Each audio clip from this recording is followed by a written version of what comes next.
and I coach a lot of women. So when you have a woman take a few moments and literally just write down all the negative thoughts they've had just in that day alone, it can be A really lot. shocking. Exactly, a lot. It can be shocking. And that raises your awareness. My mission is to empower women to fearlessly embrace and live their authentic lives.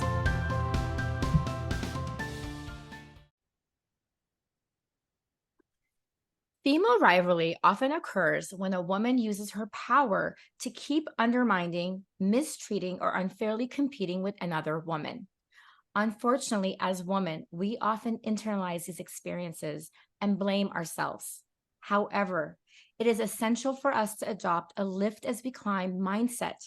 This is a perfect articulation of our desire as women to ascend individually in the quest for gender equality, while also turning around to leave the door open and make the climb a bit less steep for the woman who is following in our footsteps. In our patriarchal society, there has been a long history of internalized sexism that has led many women to see each other as competitors fighting for a single seat in positions of power. Why do we limit ourselves to this hyper-competitive perspective? To be clear, there is nothing wrong with a bit of friendly competition or striving to do your best. But there is something wrong with viewing other women as your rivals. It's time to break the cycle of woman against woman and embrace collaboration over competition instead. I'm delighted to welcome our guest today, who will graciously enlighten us about her captivating new book, Collaborative Confidence. Dr. Heather Backstrom is an accomplished executive coach, facilitator, and speaker. As an expert on women's leadership, she's passionate about empowering women's voices, presence, and impact.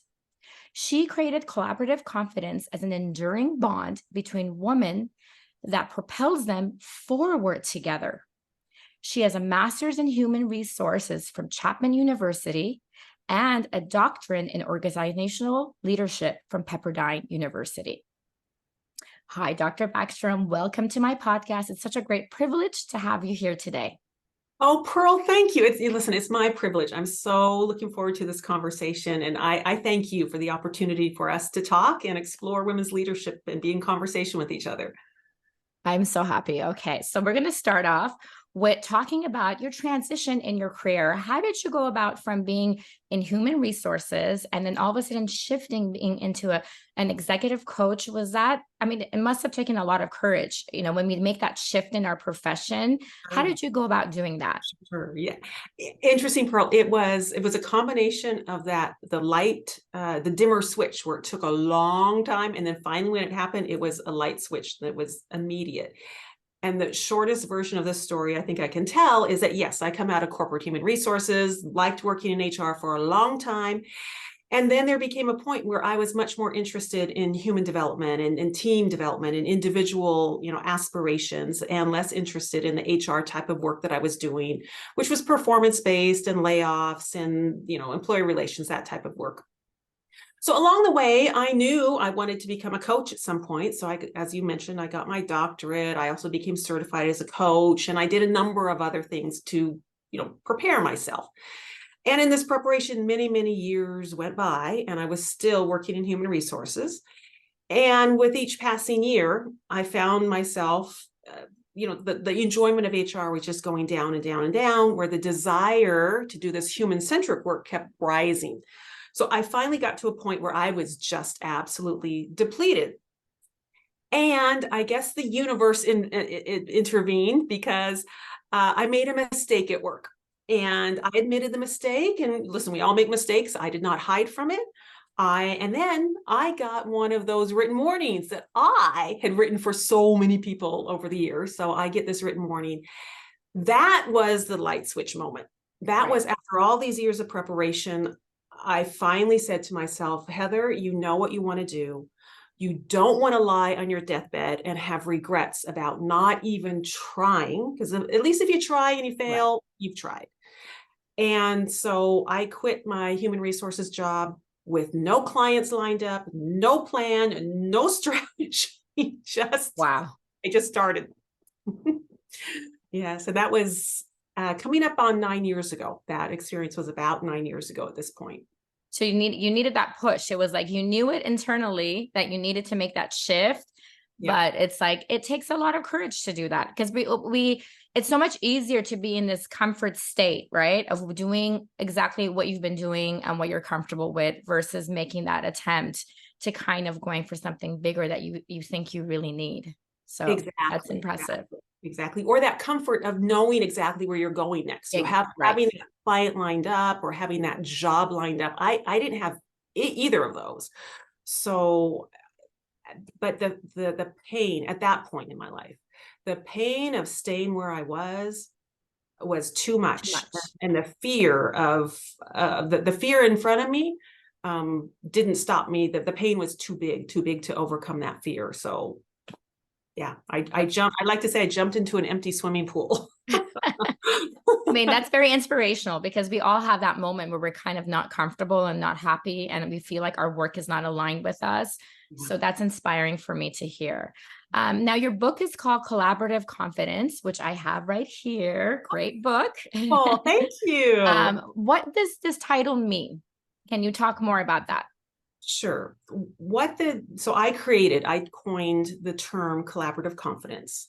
And what it means is I am responsible for my own confidence, and I'm responsible for helping other women with their confidence.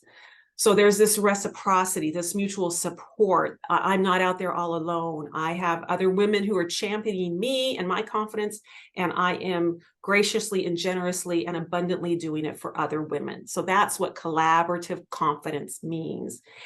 And it came from my observation of the women I was coaching and even the observation of myself. I was coaching these incredible women who were accomplished and smart and intelligent and had good relationships with people at work and so forth. And yet they kept doubting themselves and their confidence. I could see, and we would talk in coaching sessions about their doubt of their confidence. And then I was thinking about, well, women really like to be in relationship with each other. You know, we like to be connected. We like support. We like to give it and give it. So those two ideas came together, confidence and that relationship support, collaboration, and came together as collaborative confidence. I think that's great. The title says it all. And the book, how you took all these different stories and put it together and teach us so many different techniques, whether we want to be a leader or just regular day to day. It's really important for us to know these techniques. So I really enjoyed reading it. Now, as you stated, when women engage in collaborative confidence, they are naturally truer to themselves and help other women to do the same. Can you talk about your 3 pillars of collaborative confidence, which is activate, amplify, accelerate? Explain what those mean. And also, there was 2 significant stories in your book. One was related to the Obama White House administration story, and the other one was Girl Scouts that really showed women amplifying women. Can you share those with us? Absolutely. I adore those stories. So yes, I definitely want to share them with everyone. But beginning with the pillars, as you mentioned, the book is founded on 3 pillars: activate, amplify, and accelerate. So the activate pillar has an internally focused lens. It's introspective for women to activate and to look at their self-awareness, their values, their strengths, and their inner champion, quieting their inner critic and turning up the volume on their inner champion. So activate begins with self, right? And that introspection of who I am, who I desire to be. Then amplify has an external view to it. And it's about executive presence. It's about seizing opportunities for oneself, going after opportunities, creating opportunities. It's about heightening and amplifying other women, showcasing their talents, their abilities, speaking up for them. So it has an external view. And then the accelerate pillar, it's the kind of the big picture aspirational view. That's the organizational lens that speaks toward the responsibilities and the partnership, really, that organizations really need to engage in to leverage and to support women's leadership. And the accelerate pillar talks about concepts such as addressing burnout, providing equal pay, providing sponsorships, and also flexible work environments. So those are the three pillars of collaborative confidence. And then you mentioned two stories, the Obama administration and the Girl Scout example. And these really represent that idea, and coming from the amplify pillar, of women amplifying, showcasing other women. So with the Obama example, so in his first administration, the vast majority of his cabinet leaders and senior leaders were men. Right. And the women who were at the same level were finding things that I think every professional, not even professional woman, just every woman experiences. In meetings, they were being talked on top of. They give an idea, and 2 minutes later, Joe says the same idea, and suddenly it's Joe's credit for that idea. And so they were being outvoiced, outspoken, in meetings. And on top of that, they weren't even included in certain meetings. So the women got together behind the scenes, and they came up with something that they called amplification. And I want to give full credit that this story really inspired the entire amplify pillar of collaborative confidence. So I give a lot of credit to these women in the Obama administration that I don't even know, but it's such a powerful story. So they called it amplification.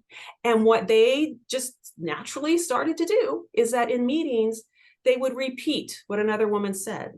Or Pearl, if you got interrupted, I would say, oh, I'd like to go back to Pearl because she didn't quite get to finish what she wanted to say. Or if you gave an idea, I made sure to give credit back to you. So they just started doing this in meetings and continued to do it and did it consistently. And here's where the real magic happens, because President Obama noticed it himself. And then he changed his own behaviors. So here's where we start to get into how organizations can change. He's the leader at the very highest level. Right. So he started asking women directly, what is your opinion? What do you think? What do you want? He initiated making sure women's voices were heard in meetings. He also started inviting junior level aides or other level aides. At least he started inviting them to at least some meetings. So individuals who normally wouldn't be included in certain meetings were now being included in certain meetings. So their professional development, their perspective was now expanded because they were part of conversations and decisions and strategies that they normally weren't. Then we fast forward to his second administration, and even more magic happens there, because we see gender parity across his senior cabinet level members. And we also see women leading at the highest levels of federal government. We see a woman leading the National Security Council, and we see a woman who's leading the Legislative Affairs department, federal department within the government. So that's the amplification strategy that the Obama women engaged in, and the ripple effect that came from it. And as I said, it really inspired. It's a serious ripple effect. That's amazing. What a shift. What a shift, and how simple it is to do something like that. Literally, any of your listeners in their very next meeting, their very next Zoom call, they can begin to pay attention to when a woman is interrupted, or when a woman's idea is not given credit back to her. They can notice when a woman is quiet and ask for her, what's your thought on this? So it's something that actually is quite simple. It takes intention, right? But it's very simple. It's very simple. Exactly. It's not difficult to do. Yeah. What about the if you can share a little bit of the Girl Scout story as well? Yes, that's another, like, I when I first read this story and learned, I like cried. It teared me up. It's such a beautiful story. So there was a Girl Scout named Alice Tapper, who at the time she was 11 years old. Now I think she's about 18 years old or so. And Alice went on a school field trip with her elementary, junior high, whatever grade she was in at age 11. Anyway, she went on a school field trip. And she noticed during this field trip that when the teacher asked a question, all the boys were, raising their hand and raising their hand and raising their hand. And the girls were like in the back of the room, not raising their hands. Again, I think something very relatable for every woman. It certainly is for me. So she talks to her mom about this, and then she ends up talking to her own Girl Scout troop about this. And her Girl Scout troop members say, yeah, the same thing happens in our classes, or I see that all the time between boys and girls. Then Alice goes to the CEO of her Girl Scout territory, district, whatever the correct term is. And out of that, a Girl Scout patch gets created. So Alice created a patch, and it is called the Raise Your Hand patch. It is a real patch that Girl Scouts have to earn. It's not just given.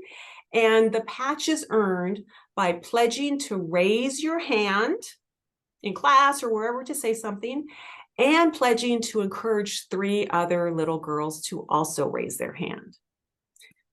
I love this. What Yeah. a powerful story. Yeah. And I mean, just from the perspective of a little girl, that she realized this and wanted to make that shift also. Exactly. Yes. That's a great story. Hopefully we can all learn from these stories to do the same, because it's very simple. Now let's talk about the negative spiral, because we all do this. I know I do it, that internal dialogue that we have with ourselves, where we're constantly putting ourselves down. This is when we go down that like rabbit hole of self-doubt and criticism. It's the internal dialogue we have with ourselves that just leads us to negativity and blame. And then it's very hard to escape. So what technique as a coach do you use with your clients to get them out of this negative spiral? Sure. Yeah. And yes, very common, universal. I have it. We all have it. These, the negative spiral or the inner critic, whatever term, suits you. Yes. So I think the first step in that is to raise your awareness, because that tape can be playing in your head and you're not even aware of it. And maybe once you are aware of it, you're so down the spiral, you feel even worse than you would have had you caught it earlier. So the first thing I coach my clients on is paying attention to that inner dialogue. And what is it saying to you? And a specific technique that I have used with clients before is, in a coaching conversation, I will say, okay, get out a piece of paper and I want you to do some quiet writing for the next 2 minutes. Think about what time you woke up this morning, say 7:30, and it's now 10 o'clock in the morning. From 7:30 until 10 o'clock, what were all the negative thoughts you thought about yourself? And just start writing those down and writing those down and writing those down.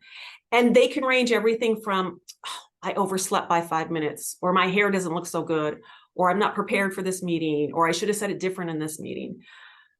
The point is, when you have somebody, and I coach a lot of women, so when you have a woman take a few moments and literally just write down all the negative thoughts they've had just in that day alone, it can be really shocking. Exactly. A lot. It can be shocking. And that raises your awareness. So I think that is a first good step. And then a step after that is to now pay attention to every time a negative self-thought comes up, and to literally stop that thought. So to catch yourself in the crime, right? And to literally stop that thought. So when you think, oh, I should have said it different in that meeting, literally stop the thought and give yourself credit that you did say what needed to be said, or you said it well, or you said it good enough. And what happens in the brain when you stop thoughts and you do it repeatedly, consistently, over and over and over again? It changes your brain chemistry, and it breaks those neurons that have been fired together. They say what fires together wires together. Yes. So the more repeated negative thoughts you have, it wires that in your brain. So you can, and the good news is you can undo that wiring. And one of the ways you can do that is by literally stopping that thought. And then think about anything else. Think about something good you did that day. Think about something positive. You can even look out the window and admire the blue sky or the rain or whatever is outside. So the point is not necessarily what the other thought is, but the point is to stop the negative thought and replace it with either something positive or something neutral.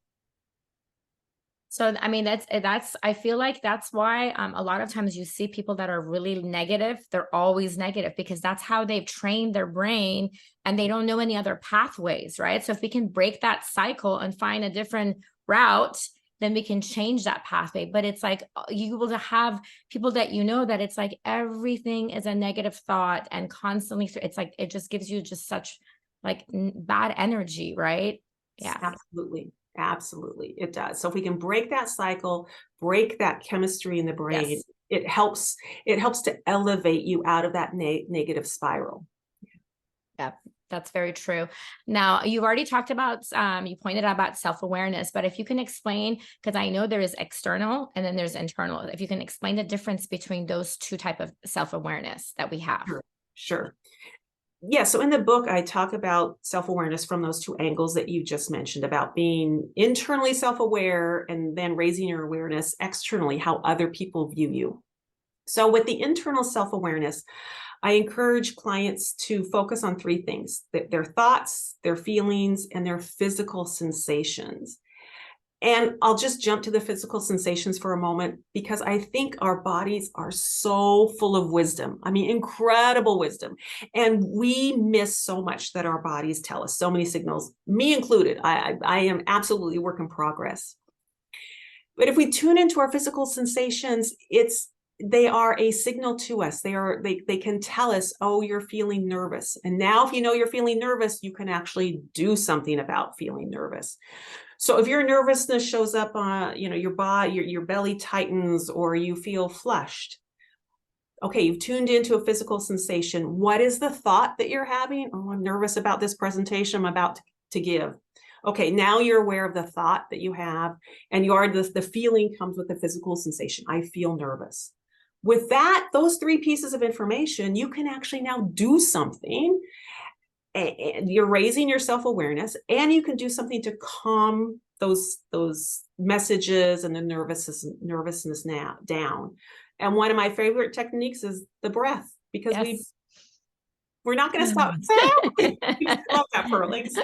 Exactly. So just breathe into that tension in the belly or the flush sensation. Just breathe into that. Take some long, deep breaths. And it's pretty magical. You'll notice that your physical sensation is quiet. Exactly.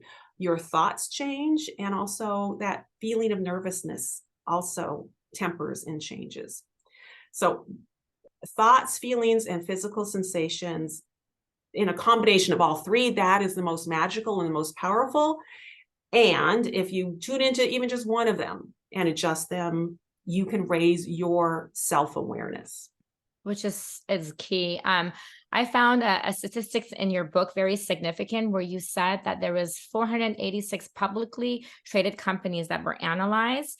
And it was found that companies with a greater percentage of self-aware employee were constantly outperforming those with the lower percentage, which makes such good significant sense. Because if you think about it, I mean, if we are working together and we have compassion for the person next to us, or we realize, oh, I made a mean comment, or I was rude, what did I do? Or I'm trying to compete instead of collaborating and working with this person. Yeah. It just really makes a shift, and you really understand what you're doing, and you're aware that you're not doing what you're supposed to do to make the work environment a happier environment. Yes, right, exactly. A happier environment and a more productive work environment. Yes. And I think sometimes those quote unquote soft skills like self-awareness are not given the credit, as you are pointing out, as they really deserve. Because if I'm self-aware enough to realize, ooh, I interrupt Pearl a lot, so I'm going to be really conscious to not do that. Or, oh, I forgot to invite Pearl to that meeting and she really should be included. I'm going to start paying attention and realize that or sometimes there's like this sarcasm, like people don't realize that they think they're being funny, and then you realize, oh, okay, maybe the way that I'm speaking is not really being respectful, but I'm trying to be funny. So it's just these little tiny things and then people take it personally, and it changes the entire work environment, home environment, whatever it might be. Yes, exactly. Very good. So the other thing that you talked about earlier was the inner champion, that we need to find that and put that in charge. Who is our inner champion? How can we find that inner champion in us? Yes, yes. So our inner champion is the opposite of that committee of critics. And I know I have a committee of critics, and I think we all do. I think we all do. Yes, thank you, thank you. I'm glad I'm not the only one who has No, all. no. So our inner champion is that true essence of who we are at our best, at our most natural, at our most authentic. And the committee of critics try to fool us otherwise, and try to keep, they want to be center stage and not the true inner champion who we are.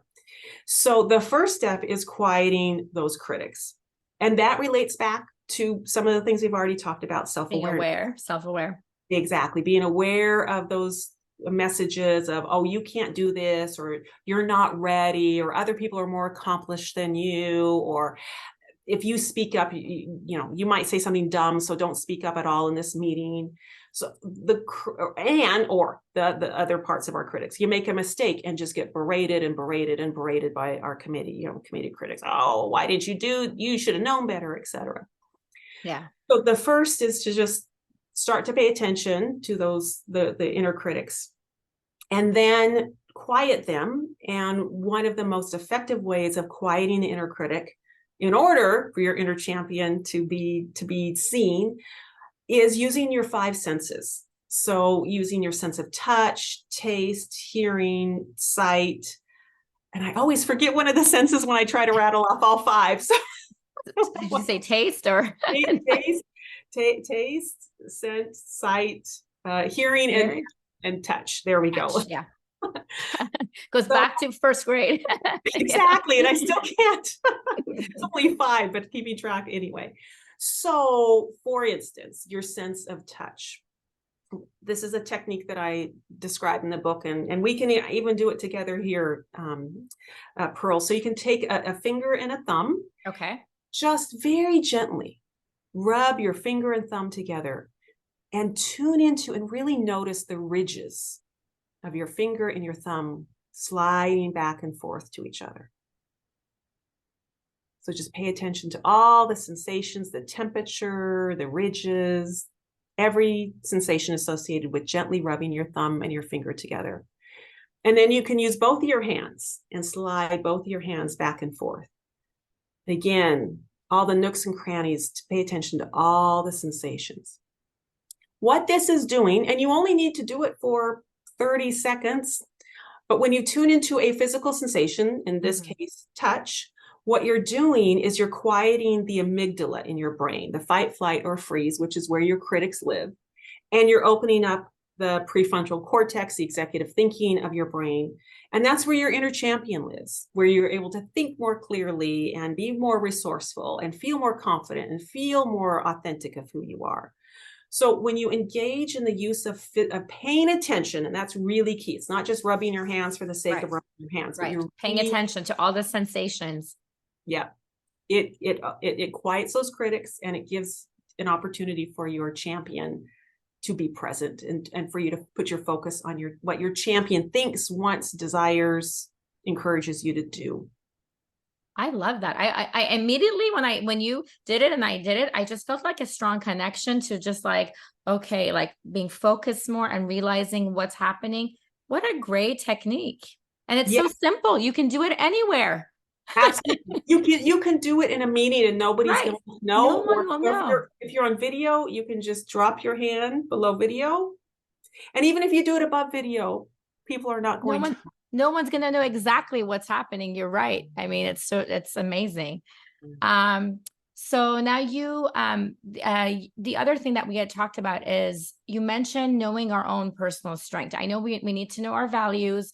We need to know our personal strength, and another key factor which is a huge key factor to our sexist. But how can we find, like, sometimes people don't know what they're good at or what their main strengths are. How can we go about finding this personal strength? Yes, and it's a great question. And for me, it's been a lifelong journey, and will continue, to be, I think, a lifelong journey to always to consistently recognize my strengths. Sometimes other people have to point them out to you before you see them in yourself. So a couple of places to point your listeners. One is to pay attention to the activities that drain you and the activities that energize you. And you can keep a tablet or a piece of paper on your desk. And as the day goes by, have two columns, and one is energizing and one is depleting. And so just jot down, okay, this activity drains me, this activity energizes me. And if you do that for about a week or so, then you'll have this wonderful list, and it really points you to your strengths, because the activities that energize you, those are strengths based.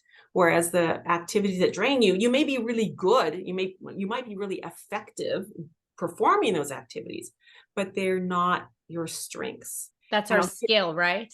it can be more of a right, Yeah. skill. And I'll even take it a step further by illustrating an example. So I'm an adjunct university professor with the University of Redlands, and I enjoy being in front of the classroom and speaking and engaging with the students and getting them into dialogue and exercises and so forth.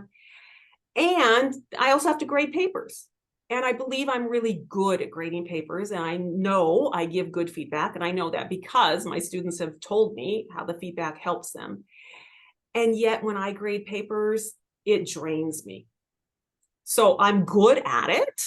Right. And it drains me. So it's not a strength of mine. Sometimes things that drain us, it is a skill, and sometimes things that drain us, it's not a skill, and we really aren't good at them, and it just simply drains us. So creating a list of energizing and depleting activities is one way a person can start to understand their strengths. Another is that when you do something that is so simple, it like took no effort on your part whatsoever, and people say, "Oh my gosh, that was amazing what you did." And you look at them and you're like, "I don't know, it was like so easy." That's a sign that what you just did was a strength of yours, because it comes so naturally. Easily. Or the And time goes by really quickly and you don't even realize it. You're not watching and staring at the clock. exactly. And I think for our listeners, I mean, if sometimes it's still difficult for some of us to figure it out, I mean, you can always ask your friends or ask your spouse, because sometimes getting the other person's perspective, because sometimes we're good at things and we just don't even realize it. But when someone else tells us and you think, oh my gosh, she's right. I actually do have this strength. I never realized I have this. It's a really good way to kind of find that out by also shifting and asking somebody else to understand their perspective. Exactly. It's like that, the fish that doesn't even notice the water they're in, right? Right. Right. And it goes back to your earlier question about external awareness. That's where somebody else is helping you Become aware. become aware and know your strengths that you don't even recognize. But I love that idea, Pearl, to ask other people. Yeah. Yeah. So now how can women in the business world create an executive presence of leadership so that they can advance in their profession? Because I know in your book, you had a whole section about that, which was very profound. Mm-hmm. So yes, executive presence is something that, whether you're male or female, really helps propel you forward and helps you be seen in a way as a capable, competent leader. So in the book, I describe executive presence as having three prongs, if you will, or three pieces. One is authentically showing up. Another is confidently presenting yourself. And the third piece is genuinely connecting. So connecting with other people. So authentically showing up. And I coach my clients on authenticity all the time, because I never Real. being real. Exactly, Pearl. Exactly. I never want somebody to put on a false face or not be true to who they are. And I feel like people make such better connection when people are authentic. You know, Exactly. you immediately, like if I'm going to buy something, if I want to listen to some conference, or if I really feel like that person on stage is being so real and just telling their story in an authentic way and not just standing there trying to sell me something, Right. there's a much higher chance of me buying that program or getting that book versus if I feel like there's a lot of fakeness to them and they're not being authentic. Right, exactly, because they've engendered trust with you, right? Yes. And when we trust somebody and someone is real with us, we're more apt to follow them or to be aligned with them or to emulate them. Yes, absolutely. Than when we smell something fishy. Right? Right. Yeah. Yeah. So that for me, as I write in the book, the first place is about being authentic and showing up in an authentic, real, genuine way. And then I also write about confidently presenting yourself. And that means communicating effectively. It means focusing in executive presence. They talk a lot about gravitas. So stepping into that gravitas of the weight, that you carry, not your physical weight, but the weight of your position, and Right. believing Your that presence, right? Exactly. And then what you were saying just a moment ago about genuinely connecting, like being real with that other person, and genuinely connect through being approachable, being empathetic when people are going through tough times, and also expressing appreciation. So you can genuinely connect by acknowledging someone else and genuinely expressing your appreciation for a job well done, or how they helped out with something, how they made something better, and making sure that they really know that you acknowledge that, you recognize it, and you appreciate it. That's great. I love that. So I mean, to enhance our impact and create a meaningful difference in our work, it's essential to identify our core values and strengths. By nourishing our souls, embracing our core values, and harnessing our strengths, just like you said, we can make an authentic impact. However, it's crucial to silence that negative voice we all have that often clouds our perceptions, decisions, actions, and ambition. Based on our conversation today with you and your insightful book, we can conclude that collaborative confidence empowers women to translate self-awareness into meaningful action. This approach amplifies leadership, confidence, and maximizes our impact. It guides us to deepen our self-awareness, aligns our work and life with our values, showcases our unique skills and talents, and recognizes and supports the capabilities of other women. Dr. Backstrom emphasizes that every one of us is a strong, capable, and talented leader, and it's crucial to nurture our own remarkable abilities while encouraging other women to do the same. Is there anything else you would like to share with us today, Dr. Backstrom? My goodness, Pearl, this has been an amazing conversation. I feel so energized by speaking with you. I love it. Me too. Wonderful. I guess I'd leave your listeners with just, how can I immediately engage in collaborative confidence? How can I amplify another woman? How can I take the story of the Girl Scouts and raise my hand myself and encourage other women to raise their hand? How can I amplify another woman by bringing her along to a meeting or a professional association, recommending her for a promotion or a stretch assignment? So I think that's what I would leave your listeners with, is heightening their awareness around what is at the heart and center of collaborative confidence. Yes. I am responsible for my own confidence, and I'm responsible for the confidence of other women. And look for ways every single day to do that. I love all those questions. And I feel like those are such better questions to have an internal dialogue with ourselves instead of that negative dialogue that we intend to have. These questions can instead shift us and make us more confident. So we can do that collaboration. Now, how can others find more information about you, and how can they order your amazing book? Thank you. And thank you. Amazing book. I feel so honored.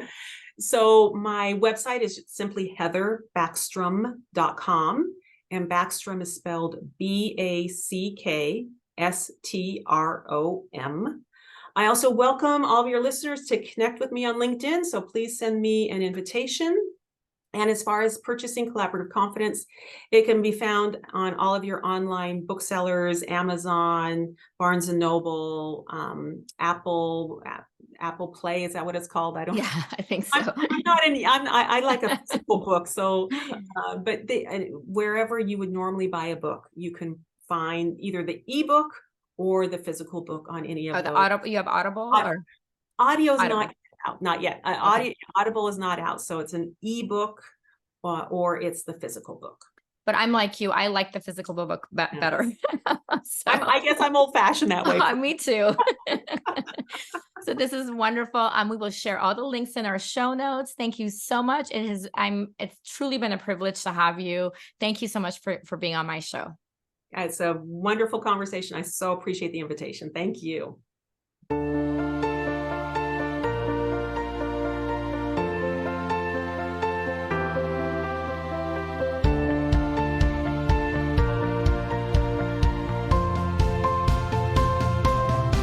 Thank you everyone for tuning in today to Female Fluence. Together we can influence and motivate other mind-like females. Your job is to feel alive, be in control, and always be true to your own self. Please don't forget to subscribe so you can continue feeling inspired. All the links and notes from this episode will be posted on my website, femalefluence.com. Don't forget to also follow me at @PearlMashShure, Female Fluence on both Instagram and Facebook. Lastly, if you're in need of a woman empowerment life coach to help you identify the barriers that keep you from living the life you seek, please send an email to info@femalefluence.org. Remember, my friends, don't just exist, but live your life to the fullest. I'm your host, Pearl Mashshure. Until we talk next time.